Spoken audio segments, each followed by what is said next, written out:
Hey everyone, it's Milo here for the Fellowship of Acoustics. Welcome to a new episode of New Arrivals. Look at those racks, incredible. Fully filled, so there will be some really nice guitars in there, I'm sure about it. As always, we're going to pick our 4 favorites that came in this week. We also have a lot of guitars that will be on our auction, our first auction. I will tell more about that later. It's up to you to pick your favorite of the week. You can comment down below or also vote in the poll on the community side of our YouTube page. And last week the winner was the Country Western from 57? Yeah. 57. Which was the most incredible sounding guitar. But a lot of people also commented on the 12 string, the Andy Manson. That was really a popular guitar as well. Let's see what's in store for us. And I think we're going to start with another vintage Gibson. I talked a little bit about the Country Western being the natural version of the Southern Jumbo. And right now we have a vintage Southern Jumbo, which is really nice. Oh, this is a 43 with the banner, which is still in good shape. It's readable. The Southern Jumbo was released in 42 as a more deluxe version of the J45, which is an older model. And you see some upgrades on it. In the inlays, the split parallelograms instead of the dots on the J45. We have some extra binding on here, which is also still in good shape. The saddle is on the low side. I think this still has some good years, but it might need a neck reset maybe in 5 to 10 years. Mahogany back and side, slope shoulder with a spruce top, worn down. The finish here. So this is war time, and we see with Gibson and also Martin, we see a lot of changes. What you mostly see is a lack of metal on an acoustic guitar. So there should be a truss rod in here, non-adjustable, but it also could be an ebony rod, which we also see Martin doing during this period. But we'll dive into that. We have Colin here at his desk. He's ready to dive into this guitar. But first, let's see how she sounds.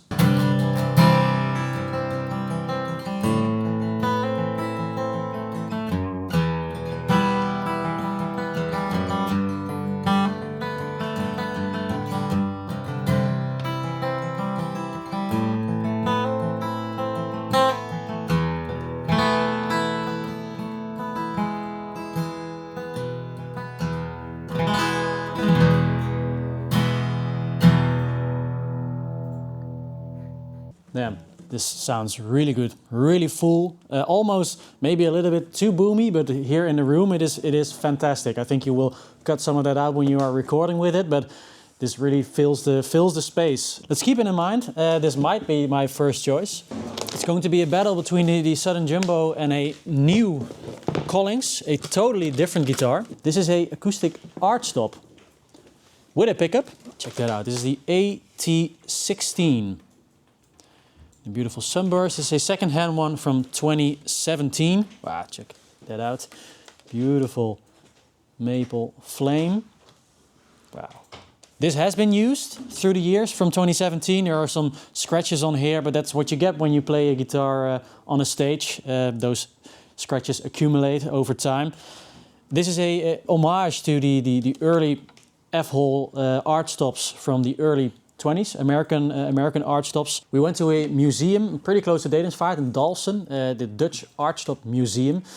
And he has the most complete collection of vintage Epiphones. And this reminds me of a vintage Epiphone, though a lot cleaner than most of those guitars were. It was incredible to walk around there and see all the models that he had. And we shot a video as well, so there will be a short documentary coming out, I think this week, maybe on Sunday. But check that out. Some of these guitars will also be included in the auctions, which I will talk about later. Flat wound strings on it. I don't know what this pickup is. Looks sort of Benedetto style with the controls here below the pickguard. Looks really nice. Let's see how she sounds acoustically.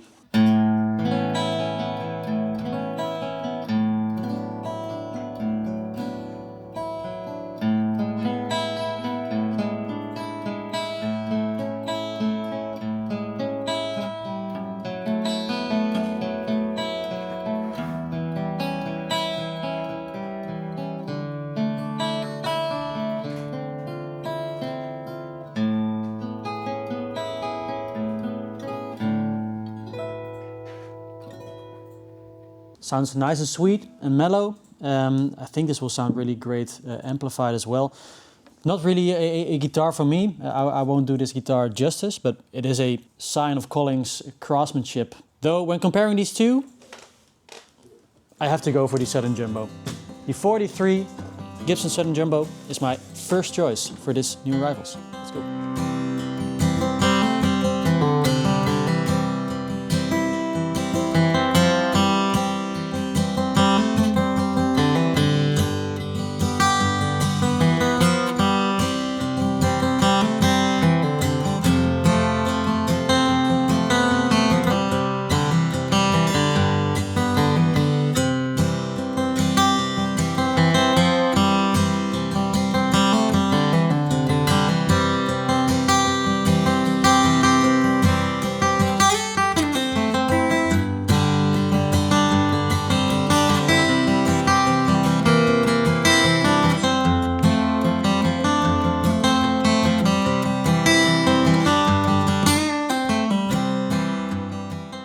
I already gave some hints, but we released a video last week explaining that we have a new concept here over at the Fellowship called the Fellowship Auctions. We also created a YouTube page and we will be hosting our first guitar auction here at the Fellowship early November. There will be a lot of beautiful guitars in there, a lot of them are here. Let me just read out a few. Some beautiful American vintage reissues. We have a B.B. King Lucille, a George Harrison Tele, we have a Burns guitar, two Burns actually, and there will be a lot of vintage Epiphone archtops. And this week we will have released a video with Koen in which he will highlight the first, I think, 4 or 5 guitars that will be featured in this auction. So go and subscribe to the Auctions YouTube channel. Here, there's a button here, right? Do it. Talking about American vintage reissues, this will not be featured in the auction, but this will be on our website at the Fellowship of Acoustics. A beautiful 2000 American vintage reissue Jazzmaster, a 62 model in also a really, really clean condition. American vintage reissues, you see here the V, are such good guitars, and the vintage guitar community also has its eye on this series, so they are creeping up in price. But I think it is worth it because these are really as close as you can get to the real vintage counterparts. I think we could include 2 guitars in a case like this, but there's only one inside, and it's from our friends over at Kaufman, which Kaufman is also doing a new series together with Eastman, we heard. So I'm really looking forward to having those guitars here because they are some of the best in the Netherlands when it comes to aging at least. All of the guitars look fantastic, their finishes, their aging. And so they are collaborating with Eastman, which is really nice. But this is a Kaufman original. Oh, wow. A Firebird, a 64 FB they call it, and a aged Pelham Blue. This is heavy aging, I think. But you see what I mean when I talk about they know what they're doing with their aging. Man, that is... Oh, the logo is cool as well, different than on their other guitars. So we have some specs here. We have a Honduran mahogany body and neck as well. Just a caution, warning, if you're not a fan of aged guitars, then maybe skip ahead. This is some aging on the neck. And we have an Indian rosewood fingerboard. Let's see, we have Lollar Firebird pickups. Different than mini humbuckers, a little bit more bite to them. Kaufman calls their aging system time travel treatment. It says here light. We may have to revise that. Medium to heavy aging in my books. But check it out, we'll be on the website. Maybe some of you will have heard of Waterloo guitars. They are incredible sort of Depression era style guitars. If you want one, you will have to wait, I think, about 4 to 5 years. So we don't see a lot of Waterloos here. But now there are 2 second-hand Waterloos. So that might be interesting for you out there. Let's open them both. We have a WL-S and a W14X. The WL14X, this is the most familiar looking Waterloo. Then we have a WL-S. This is not second-hand, actually. This is a new one. Wow. Beautiful. Let's start with the WL-S. A 12 fret design, super lightweight, feel that? This is inspired on 12-fret Stella guitars. The Waterloo guitars are really bare bones Depression era guitars. So back in those times, these guitars were also made to be cheap and made to be lightweight and resonant. But they were meant to cut costs, and that also gave the guitars a sound to its own, and a sound that people fell in love with, and that is what Waterloo is trying to make right now. This one is a leather brace. So Waterloo make guitars in X bracing and leather bracing.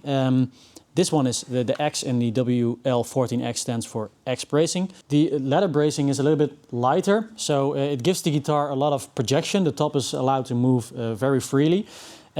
But that will also make it more suitable for fingerstyle, maybe soloing, but not really a strummer. But I don't think you will be doing that on a small guitar like this. For the people that don't know, Waterloo Guitars is built by Collings, so you get their craftsmanship, but at a more affordable price compared to the Collings guitars. We have a cherry back and sides guitar, a parlor with a spruce top. Let's see how this one sounds.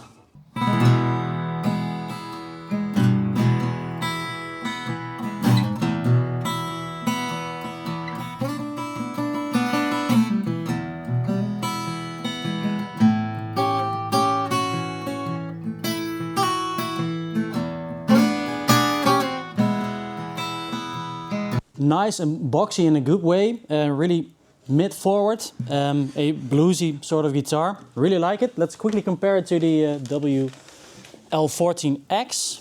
This is such an incredible look, really nice aging on the top as well, the weather checking. This is a mahogany back and sides, the nice and dark stain. The X bracing should make this guitar a little bit more balanced and more usable for other sorts of styles. I also see Jeff Tweedy playing a Waterloo like this in Wilco, also strumming it.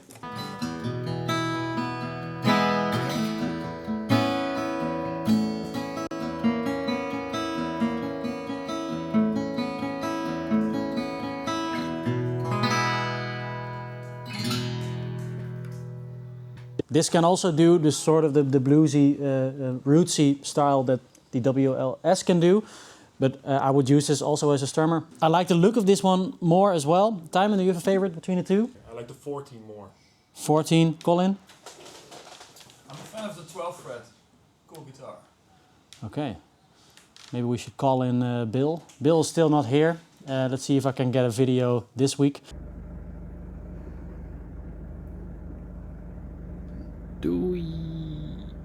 I think I'm going with Colin on this one. I'm going against my own opinion. I think this is maybe a more special design. Also, it being leather braced, this is more akin to other acoustic guitars that are built by other brands as well.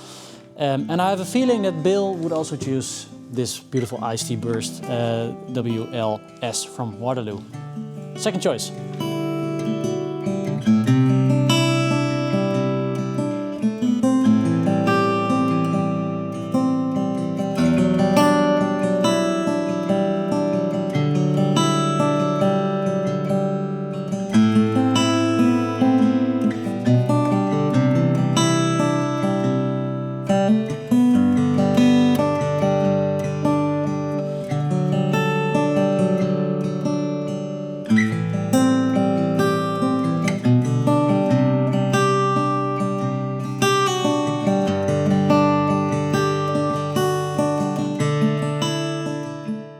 Really sorry to all the Martin and Fender fanboys out there, but I think we're going to stay in Gibson land for the remainder of this video, because we already have a vintage Gibson, we have a Gibson inspired guitar from Waterloo, and then we have 3 vintage Gibsons to choose for our third choice for these new arrivals.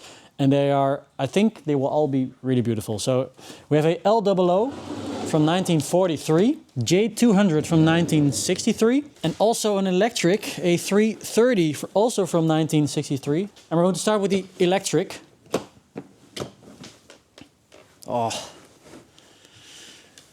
So the 330T, with the T standing for thin line and single pickup, otherwise it would be TD for double pickup. And this might be the best pickup position. We talked about it before, but I think it's such a cool look. at first, and then this is also a really great balance. Of course, it's in between where the neck and bridge position would be, but it also, it sounds like it as well. So it has a bite, a clarity, a high end, but also a fullness from the neck pickup, but not too much. I've seen Tomo Fujita also playing this and playing some really nice funk music on a 330T, and it's really suitable for that as well. Some specs for 63, we have the small block inlays. Before there would have been dots on it. Now we have a nickel cover instead of a black plastic cover on it. A J200 from 1963. A double pickguard.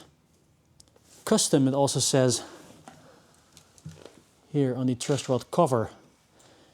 Wow. Okay.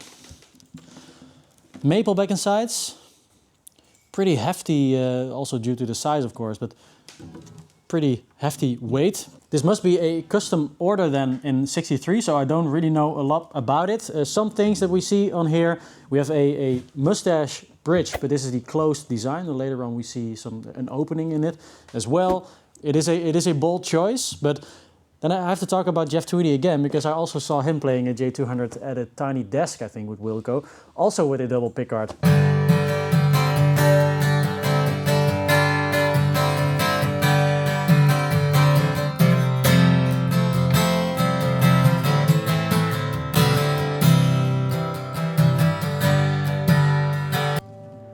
Loud, really loud, and this is the quintessential jumbo sound that I have in my head, so that's why I was strumming for longer than I should be maybe. Really enjoy this a lot, and also the look will take a lot to beat this, I must say. But let's crawl over to the LOO from 43, a true wartime Gibson guitar, a LOO.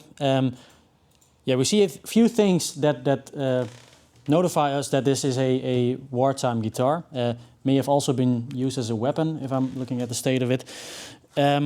What we see is a maple back and sides guitar, which is crazy for LOO, because you don't see that too often. But then again, during the war, they did all sorts of things to get the production running. A lot of wood was used in the war efforts. A lot of metal was used.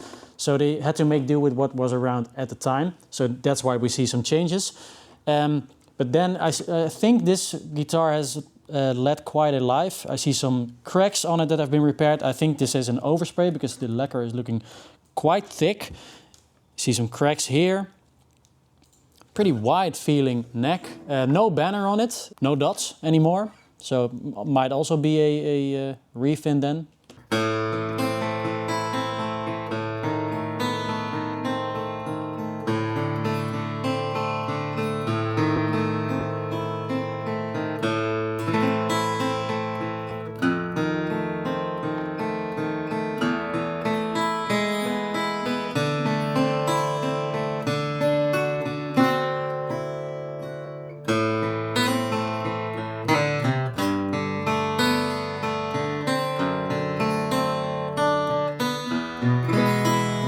This is really upper mid focused to my ears. I like the sound of it.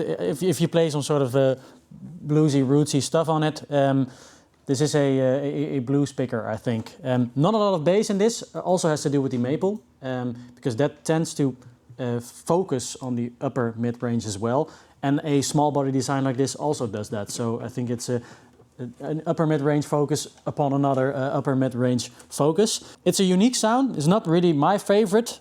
It is a cool guitar nonetheless, but I already said it should take a lot to beat the J200 from 63. So this really, really cool double pickguard J200 is my third choice for this new release.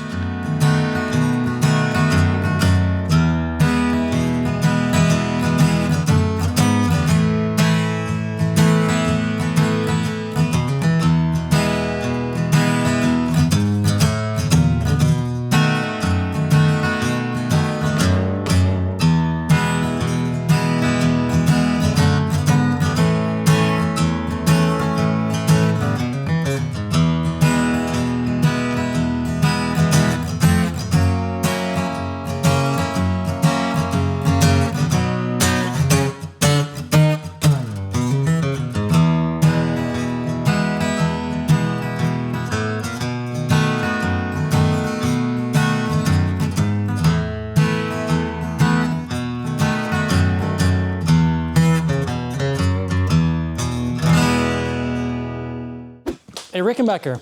This is a second-hand one from 1997. It says it's a 360. Yes. This is so cool.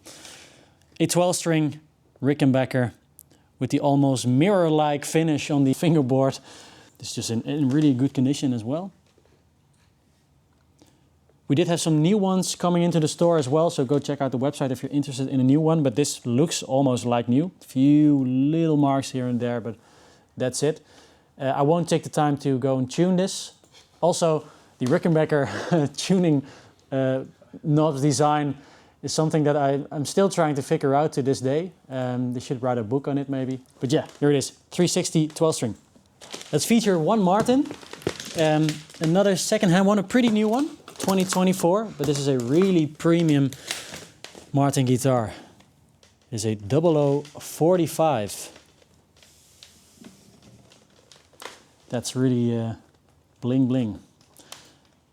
Beautiful 12 fret design. Guatemalan rosewood back and sides with a beautiful grain. Guatemalan is one of the best looking pieces of rosewood, I think. Lighter than a Brazilian would look like, but you get a lot more, a better view of the patterns in the wood. Incredible inlays as always on the 45 style Martins. This is a piece of art. I'm always a little bit anxious to play this because you really don't want to scratch this up. Let's have a look at the serial number 280. So Colin, you might help me. That might mean it's not a 2024, right? Yeah, I have a table handy here. Let's see, 280 you said? Yeah. Okay, that should be a 2023. Okay, 2023. So another year of playing on it, but you don't see that anywhere. Let's check out how this sounds.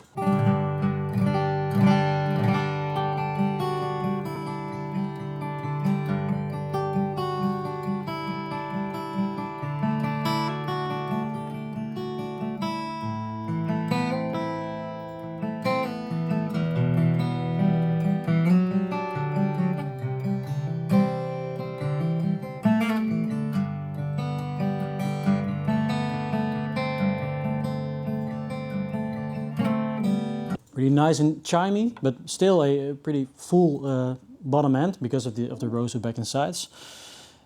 Incredible craftsmanship from Martin Guitars, wonderfully done. But there are some other guitars that I want to check out, and I say guitars, it's a Mandolin. We have two new Gibson releases. They will have been released on Tuesday if you're watching this on Friday. This week we have a Sierra Hull signature Mandolin. This is a F5G Sierra Hull in a varnish finish. They call this the Sierra Burst as well. It's based on her, I believe, 2009 F5 mandolin. Sierra Hull is one of the best mandolin players out there playing today. So it's really nice that she has a signature with Gibson right now. She's also the first female mandolin player to have a signature, which is also really good. Inside this case you also get a beautiful strap with it. This is the master-made model. They also have a more affordable model, which is still pretty pricey, but this is the VOS Varnish Master model. This is sort of, yeah, you could say the standard F5G. Also a beautiful looking mandolin. I'm not a mandolin player. I can't do this any justice, but we have Rowdy today, and he can play some mandolin and he can do it really well. So he will make these sound beautiful. I think I want to go with the master model F5G, the Sierra Hull. I think it's a beautiful, beautiful piece. Look at this. The maple back and sides, the maple neck as well. So it is based on the vintage F5 specs, but then there were some changes. I don't know exactly the modification off the top of my head, but there were some modifications that Sierra Hull had to make it a more playable modern mandolin as well. So I think this is a really nice match between vintage looks, modern playability, and I hope also a beautiful sound. So we're going to listen to Rowdy play this F5G master model VOS Varnish Sierra Burst is my fourth and final choice for this new Rouse.